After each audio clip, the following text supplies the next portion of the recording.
Penggantian pesawat Hawk antara agenda Pelan Pembangunan Keupayaan Tentera Udara Diraja Malaysia TUDM 2055 atau CAP55 untuk memastikan kedaulatan ruang angkasa negara terjaga.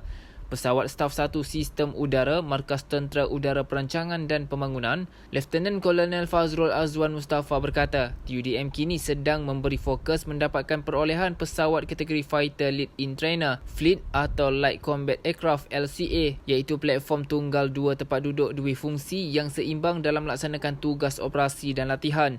Menurutnya, pesawat berkenaan kelak akan mampu digunakan untuk melatih juruterbang pesawat tempur selain bersedia pada bila-bila masa untuk melaksanakan tugas operasi.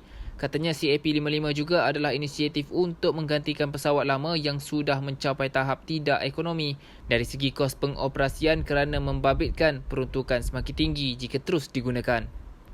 Menurutnya, menerusi CAP55, pelan strategik jangka panjang TUDM ini menekankan kepada transformasi struktur angkatan bagi mengurangkan jurang keupayaan dan meningkatkan tahap kesiapsiagaan operasi melalui perolehan aset utama termasuk pesawat fleet atau LCA, penjajaran organisasi, pembangunan modal insan serta pembangunan doktrin dan latihan. Katanya CAP55 akan menjadikan TUDM sebagai angkatan udara yang mampu untuk kekal relevan dalam menjaga ruang udara negara serta memenuhi keperluan angkatan masa hadapan seperti digariskan di dalam Kertas Putih Pertahanan. Beliau berkata demikian ketika ditemui di Markas Tentera Udara di Kementerian Pertahanan Kuala Lumpur baru-baru ini. Okey, Hawk kalau kita lihat daripada dia mula masuk perkhidmatan pada tahun 1994 sehingga sekarang 2021. Jadi sepanjang tempoh tu kita boleh melihat pesawat Hawk ni telah melalui bermacam-macam era yang membawa kepada kematangan dia lah. Okey, bermula pada tahun 1994, 95, 96, 97 di mana permulaan masa Hawk sampai tu sehingga sekarang peranan dan juga tanggungjawab yang telah dilaksanakan oleh pesawat Hawk ni sangat besar lah dalam TUDM dan juga kepada dalam menjaga ruang udara negara. Jadi kalau kita melihat pada pembinaan ataupun design setiap pesawat tu, dia ada dia punya spesifik pengkhususan dia. Kita melihat pesawat Hawk ni pengkhususan dia lebih kepada serangan udara ke darat dan juga sebagai platform kepada menghasilkan juruterbang pesawat pejuang lah. Dan sepanjang masa yang dinyatakan tersebut, kita melihat bahawa pesawat Hawk ni berjaya melaksanakan tugas dia dengan cemerlang lah. Macam mana kita mengukur kecemerlangan pesawat Hawk ni?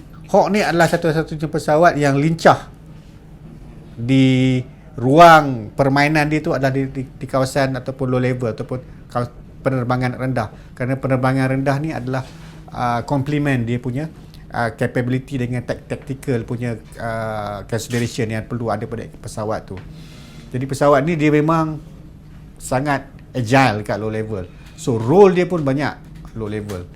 Jadi disebabkan tu bila low level tu kadang-kadang berlaku keadaan di mana ada bukan kata kesilapan tapi ada keadaan-keadaan yang tidak berpihak kepada juruterbang, mungkin disebabkan oleh faktor cuaca dan sebagainya, menyebabkan pesawat itu lebih terdedah kepada risiko untuk terhempas. Jadi kebanyakan pesawat itu ada yang terhempas.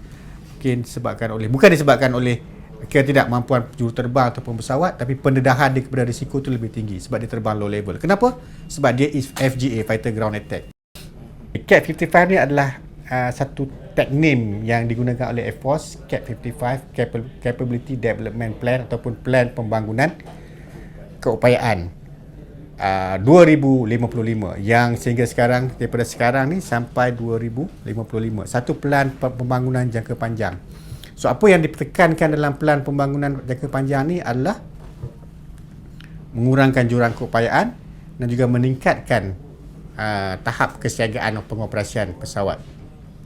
Apa yang dilakukan melalui transformasi struktur angkatan yang ada sekarang ni supaya dia jadi lebih relevan dan melalui perancangan yang realistik. Dah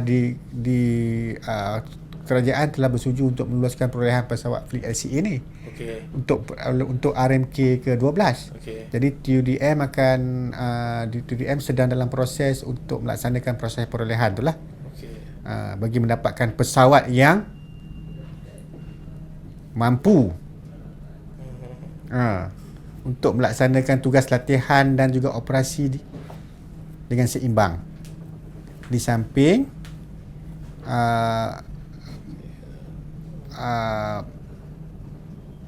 menepati hasrat yang digariskan oleh Kitab Putih Pertahanan lah,